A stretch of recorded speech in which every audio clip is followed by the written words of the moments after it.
राजधानी दिल्ली की और विधानसभा चुनाव जो है नजदीक है और लगातार जनता के विचार जो हम आपके सामने रख रहे हैं कि जनता किस बात से परेशान, सरकार ने कौन से दावे जो है पूरे किए। और आज हमारी टीम बवाना विधानसभा के पंजाबकोट गांव में मौजूद है और देखिए कुछ युवा और कुछ बुजुर्ग इस वक्त हमारे साथ मौजूद है। चलिए, चाहे कांग्रेस हो जी, रुपए लगा होगा, वो करोड़ रुपए खाने की भी सोचेगा। यही नेताओं का है।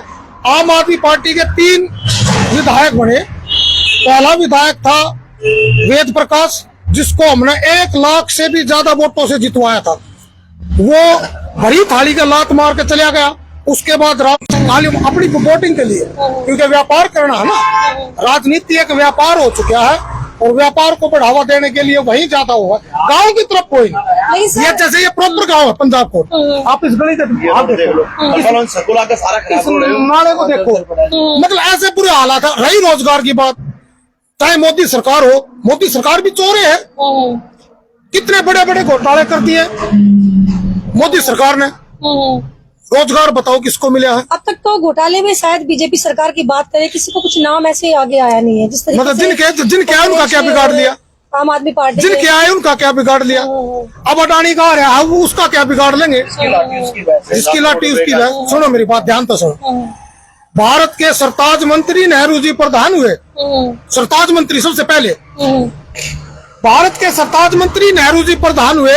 लाल बहादुर शास्त्री भी काफी बुद्धिमान हुए। गांधी, पटेल, एक बम्बई के चौहान हुए। और इन गरीबों की तरफ आज तक नहीं किसी के ध्यान हुए। सच्चाई बात क्या है? एमपी आ जाओ, एमएलए आ जाओ, एमपी आओ, एमएलए आओ, किसान तक ही सीमित रह जाए। क्या किसान ही है सबसे गरीब? किसानों से तो निचला हिस्सा बहुत ज्यादा है। बिल्कुल, किसानों से तो नीचे बहुत ज्यादा जनता है। इससे बड़ी गौर क्या होगा? सिर्फ एमपी आए, वो किसानों की बातें करते हैं, किसान आकर उसको घेर लेते हैं। अरे जो किसानों से नीचे है उनका भी तो कोई सोचेगा। जिसके पास ना घर है, ना बार है, ना धर है, ना घर, ना धन है, ना धरती है, वो कहाँ जाएगा?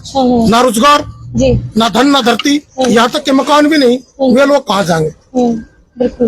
लेकिन सर, जिस तरीके से हरियाणा में पूर्ण बहुमत से बीजेपी की सरकार बनी है, लोगों ने विश्वास तो कहीं ना कहीं किया है। देखो जी, हरियाणा वाले हरियाणा की जाने, हम है दिल्ली देहात में, हम अपनी जानते हैं। सबसे ज्यादा दिल्ली देहात का व्यक्ति पिछड़ा है। अगर कोई कॉलोनी कट गई है, मेरी बराबर में कॉलोनी बनी हुई है, यहाँ एमएलए एक बार नहीं कई बार आया। यहाँ तक के एमपी साहब भी आए, लेकिन गाँव में एक बार भी नहीं आए। अगर आवा भी है तो उसको जाएगा किसान भाई। हालांकि किसान नहीं, किसान तो वो होता है जो खेतों में काम करने वाला हो, जिसके पास 10-10, 5-5 किले है, वो किसान थोड़ी, वो तो जमींदार है। जमींदार में और किसान में दिन रात का अंतर है। किसान से नीचे की भी बहुत काफी जनता है जो आज भुखमरी की कगार पर है। मैं तो भला मनाता हूँ इस सिख समुदाय का, जो देश की जनता को कम से कम 30% जनता को सिख समुदाय आज पेट भर खाना दे रहा है। लेकिन दिल्ली की जनता भी अब की बार बोल रही है कि केजरीवाल चोर है और बीजेपी आनी चाहिए। कुछ नहीं, बीजेपी से बड़ा कौन चोर है? जितने घोटालेबाज, जितने बलात्कारी बीजेपी में है। केजरीवाल ने क्या कर दिया? दारू का केस हो गया, उसके दारू का केस साबित हो गया क्या? एक भी मंत्री के ऊपर, जिसके भी ऊपर उन्होंने केस लगाए, घर की भाई काका लिखनिया, सरकार मेरी, ईडी मेरी, मैं किसी को भी उठवा लूं, अपना सब हो सकी है ना कुछ। तो फिर आपने कहा कि तीनों चोर हैं, कांग्रेस, बीजेपी, आम आदमी पार्टी में सिर्फ अपने विधायकों से ही नाराज हूँ। चाहे वो वेद प्रकाश हो, चाहे वो रामचंद्र हो, चाहे जय भगवान जी हो। विधायक ने कभी भी गांव की तरफ सोचा ही नहीं। सिर्फ और सिर्फ कॉलोनियां जहां वोट एक व्यापार की तरीके से जो नजरिए से देखा गया, व्यापार ही देखा। लेकिन बुजुर्गों की पेंशन काट दी गई और जो डीटीसी के जो कच्चे कर्मचारी थे उनकी बुजुर्गों की पेंशन तो छोड़ो, राशन कार्ड के भी कुछ लोग ऐसे नाम, मतलब क्या बताऊं कि उन लोगों के राशन कार्ड बने हुए हैं जिनके पास 20-20 किले हैं और कोटे में खड़े होकर राशन की दुकान पर खड़ी होकर उनकी औरतें ये कहती है कि हम तो ये गेहूं जो है अपनी भैंसों के लिए लेके जाते हैं, यानी कि किसी के गरीब आदमी का हिस्सा लेके वे भैंसों को डाल। फिर क्या लगता है आपको, सरकार को चेंज होना चाहिए कि नहीं होना चाहिए? इतनी सारी समस्याएं आप गिनवा रहे हैं, तो क्या लगता है सरकार? देखो जी, मैं हम तो ये कहा कि भाई बीजेपी भी सबने देख ली, बीजेपी के निगम पार्षद मेरे ख्याल से 20 साल से तो निगम पार्षद बीजेपी के वो, ठीक। और हम तो निगम पार्षद के हाथ में पावर नहीं होती ना, जो यहाँ के विधायक के हाथ में जो पावर है वो पार्षद के हाथ में कैसे होगी? विधायक दो बातें हैं, अपने क्षेत्र में, अपने दिल्ली देहात में या हरियाणा में जाति बहुत बड़ी मान्यता रखती है। राष्ट्रपति शुद्ध होने के कारण भी मंदिर में नहीं बुलाया गया। राष्ट्रपति से बड़ी पावर है कोई? या एमएलए छोटी जाति का है और निगम पार्षद बड़ी जाति का है? ये फर्क है। उसके पास क्यों नहीं पावर है? एमएलए के पास क्या है? एमएलए को तो वैसे भी दबा लेंगे वे। तो आप किसको वोट देंगे? मैं ये जानना चाह रही हूँ कि आपका वोट किसको जाएगा? मेरा तो कांग्रेस को जाएगा। कांग्रेस को जाएगा? बिल्कुल जाएगा। तो कांग्रेस की तो जिस तरह हरियाणा में जिस तरीके से पत्ता साफ हुआ है, क्या दिल्ली में नहीं लगता आपको? हो जाओ, अपनी अपनी विचारधारा है। बिल्कुल। कोई भी व्यक्ति किसी भी पार्टी को अगर वोट देगा तो उसकी विचारधारा जान के ही तो वोट देगा। बिल्कुल सर। मैं बीजेपी को जिंदगी में भी वोट ना दूं। आपका अधिकार। मैं पूरी जिंदगी बीजेपी को वोट नहीं दूंगा, क्योंकि वो गरीबों की पार्टी है ही नहीं। जो जिसकी पार्टी है वो उसको वोट देगा। गरीब हो गया जी, दिल्ली के अंदर कोई भी ऐसी फैक्ट्री 17 आप अगर पत्रकार हो ना तो सही मायने में एक बात बताइए, क्या देश गुलाम नहीं हो चुका? गुलाम कैसे हुआ? क्यों नहीं हुआ? सारे गवर्नमेंट ही सब प्राउड कर दिए। क्यों नहीं हुआ गुलाम? ये कैसे हुआ? बताओ, आप बताइए कैसे एक भी सरकारी वो बताओ।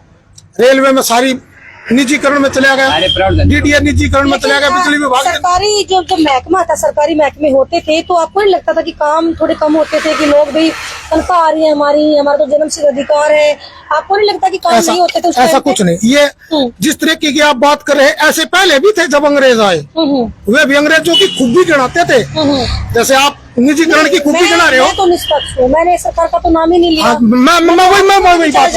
जब अंग्रेज आए तो अंग्रेजों की भी खूबी गिनाई गई थी कुछ लोगों ने, कि नहीं अंग्रेज आए हैं तो ये फायदा, ये देखो ये नई चीज ले आई है, पश्चिमी देशों से जुड़ोगे, ये होगा वो होगा। लेकिन गुलाम बना, लेकिन बनाने वाले तो जनता है ना। जनता नहीं है, कुछ लोग कतार है। नियम नहीं है ना, कुछ लोग अगर वोट देंगे तो सरकार कैसे बने? दबाव नहीं है। हरियाणा में सरकार बनी है, कुछ लोग ने वोट दिए, क्या कहना चाहेंगे? हरियाणा आपको नहीं लगता बीजेपी कितने घोटाले कर दिए? ये जो लोग पसंद ईवीएम का नहीं, कौन पसंद कर रहा है? हरियाणा में बहुमत से बन हम आप ये मानते हैं हरियाणा के हमें कोई मतलब नहीं। मैं बात कर सकता हूँ जी अपनी। हाँ, हम बात कर सकते हैं अपनी दिल्ली की। हम अपनी दिल्ली की पार्टी नहीं है, कोई भी पार्टी ऐसी नहीं है जो मतलब सारी फर्म जो है ना। आप अब हम बात कर रहे हैं आम जनता की। अभी तक आपने कहा कि आप कांग्रेस को वोट देंगे, ये कांग्रेस की आपकी अपनी निजी मत है। मैं आपके निजी मत की बात करता हूँ सर। कांग्रेस में ऐसी क्या खूबियां थी कि कांग्रेस ने जो क्या कर दिया ऐसा? सुनो मेरे को। हाँ, गवर्नमेंट सीधी सी बात है, गरीबों को साफ कहना सुखी रहना। कोई भी व्यक्ति अगर किसी पार्टी को वोट देता हो तो उसकी